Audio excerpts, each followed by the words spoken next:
Good morning, everybody. How are you? It's lovely to see you all. I'd like to introduce you to our assembly. Our assembly today is the Great British Birdwatch. You might have heard about the RSPB, and if you look on the right hand side, you can see the logo, which stands for the Royal Society for the Protection of Birds.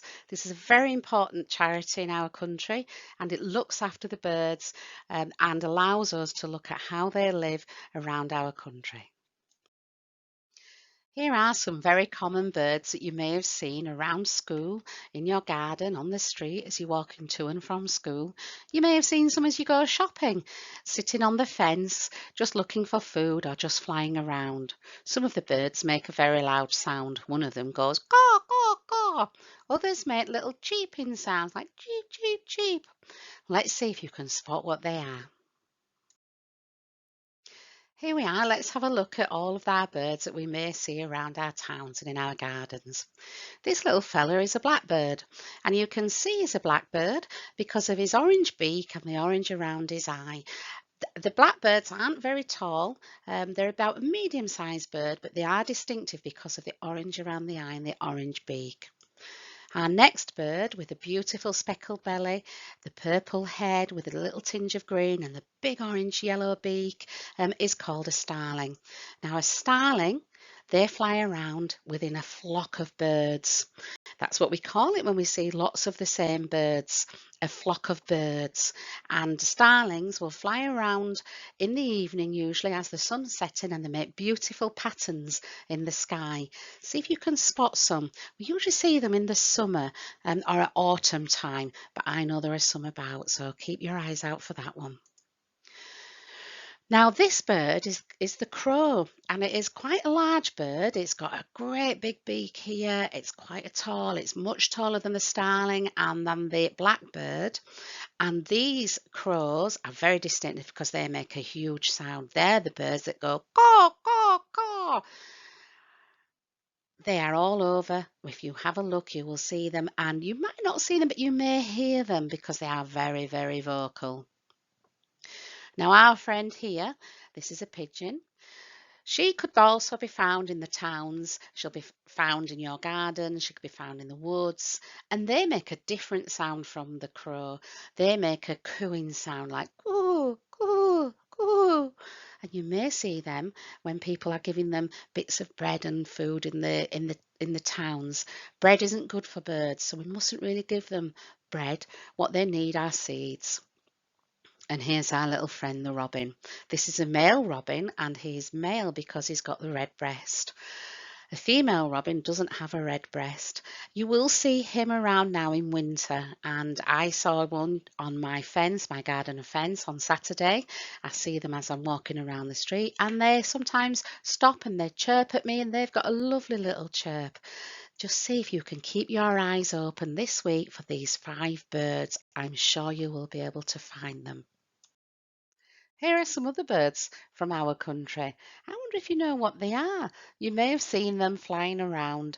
You may have seen them in your garden, but might not know what they are. There are a couple of unusual birds. However, I'm going to have a little quiz with you. Let's see if you know. Can you think which is the blue tit, which is the kingfisher, which is the kestrel, which is the goldfinch, which is the great tit, and which is the sparrow? Let's have a look, see if you were right.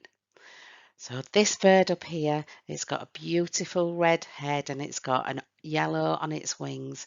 It's got really clear markings with a white around its head as well. Let's see what that one is.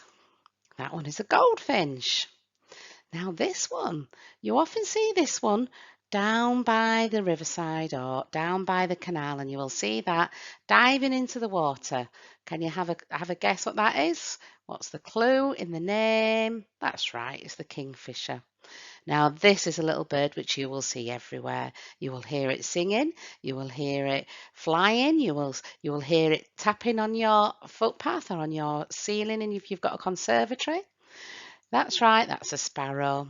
Now, this beautiful bird is called a kestrel. You will see it hovering, and it hovers It hovers at the side of the road and it's looking for a little mouse and it dives down and it gets its mouse. I know what this one is. Now, these two are very, very similar. They are slightly different. Look at their heads. That's the clue. This one is called a great tit. And the great tit, or sometimes called the coal tit, has got the black head, the black chin, and then it's got the yellow chest. It's very similar to this one, and that's the blue tit. And that's got the blue head, and that's how you can tell them apart.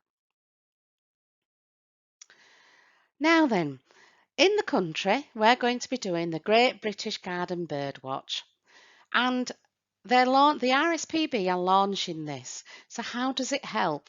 First of all, it gives us 40 years of information and it helps us to understand the challenges faced by our birds. Some of our birds are disappearing, some of our birds fly away to different countries and they fly back into our country. And I think that in the winter particularly, we can monitor the birds that live in our country and we can see what's happening to them. This bird here that you can see on the left is a spotted woodpecker. And I was really lucky. I had one of those in my garden last summer. I was very lucky to see that. Did you know that song thrushes, there was a decline?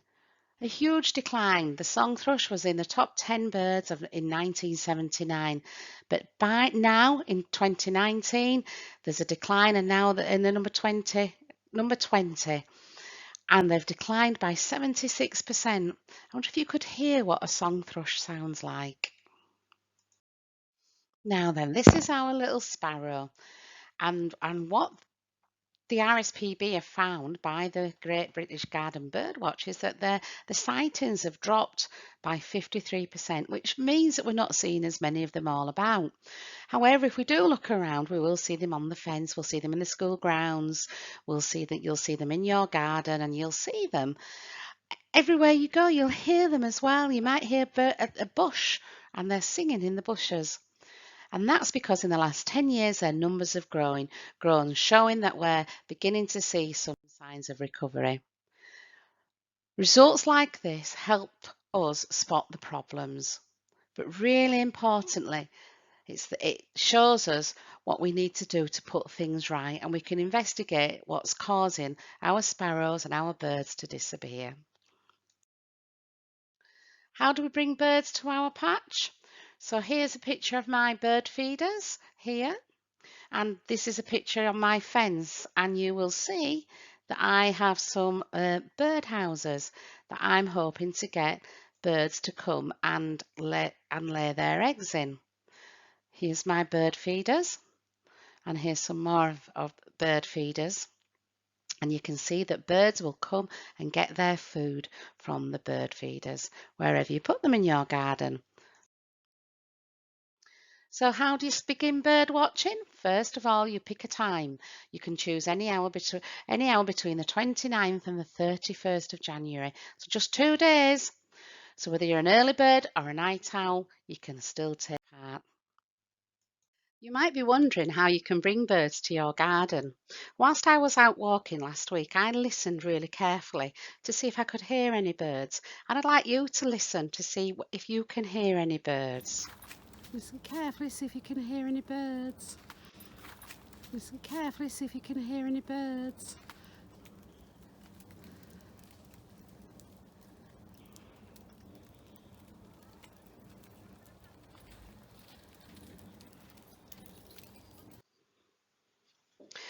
I then went round the corner, and then all of a sudden, this is what I heard.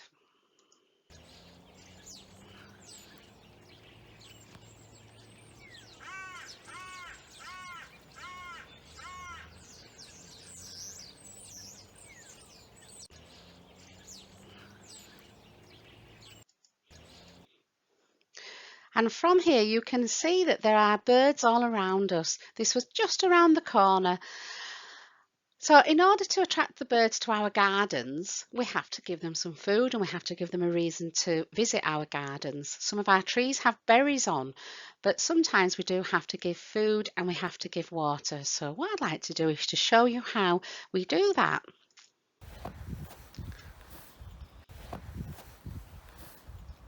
Hello everybody, this is my garden and I'm going to show you how we're going to be looking after the birds. As you can see, I've got some empty bird seed holders, so we're going to fill those up, and I've also got a lovely bird bath, because even though it's snowing and it's wet, the birds will still need their water to drink and sometimes have a little bath in as well. So the first thing we do, get all these lovely seeds and I pour them into my jug. And then all we have to do is pour them in there. And then the birds can help themselves to the seeds. I pop the lid on, choose a little branch so it's out of the way and the birds are hidden. And I think we're going to pop that up there. I'm going to be able to watch that one. I'm going to do the next one.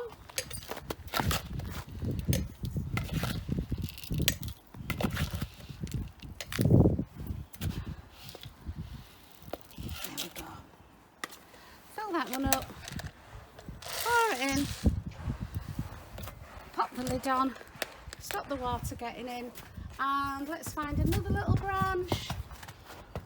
There we go. And now we're going to put my little bird dish up here, and I think I'm going to hang that there so the birds could help themselves to a drink. So we'll just pop it up there, fill it with water, and I will watch that every day to make sure that it doesn't ice over and that the birds have got a lovely fresh water to drink. Thank you everybody. It's really, really easy.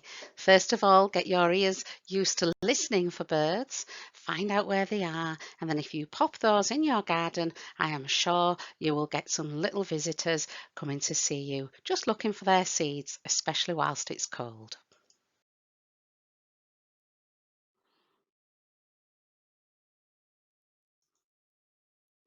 So, how do you spot the birds? I will be sending out a bird checker out to you over a dojo, so you'll be able to have a look at that. You can also just look on the internet, look on Google, you can find the birds. So have a look around. If you're out with mums and dads, just get a photograph of it and then you could be able to say what bird it is. I wonder what you'll see. I will also send this poster out for you so you can have a look. There are lots of birds on there and you'll be able to identify them. I think it'd be interesting to see how many birds we can see. I bet you'll be surprised at how many varieties there are. Once you find the birds, what you have to do is tell the RSPB which birds you've seen. Count the birds you see in your garden or from your balcony or anywhere. Ignore any birds that are still in flight though. If they're flying, don't count them. Only the ones who are stepping on the ground or on the branches or on the fence. Just count those. To avoid double counting, just record the highest number of birds you see at any one time, but not a running total. These are two lovely little blue tits there. Mums and dads, everybody else, if you want to have a look, here's the link that you need, or all you need to do is to type in the Great British Garden Birdwatch and you'll be able to get all of the resources there. Let's get twitching. That's what we call a bird watcher. Bye, Twitchers.